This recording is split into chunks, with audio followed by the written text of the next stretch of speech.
నల్లధనం అవినీతి విషయంలో మరింత కఠినంగా వ్యవహరిస్తామని ప్రధానమంత్రి నరేంద్ర మోదీ రాజ్యసభలో ప్రకటించారు.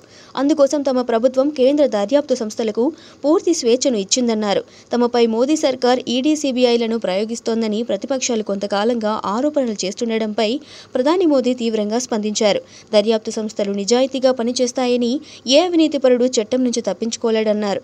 అవినీతి, నల్లధనాన్ని నిలువరించేందుకు కఠిన చర్యలు తీసుకునేందుకు మా ప్రభుత్వం దర్యాప్తు సంస్థలకు పూర్తి స్వేచ్ఛనిచ్చింది ని దేశ ప్రజలకు తెలియజేస్తున్నానన్న మోదీ వాటి చర్యల్లో తమ ప్రభుత్వానికి ఎటువంటి పాత్ర లేదని స్పష్టం చేశారు.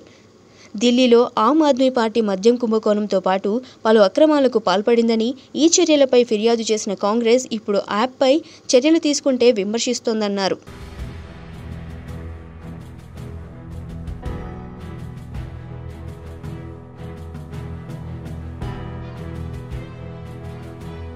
సో ఈ వీడియో కనుక మీకు నచ్చినట్లయితే లైక్ చేయండి, షేర్ చేయండి, మా ఛానల్ని సబ్స్క్రైబ్ చేసుకోండి.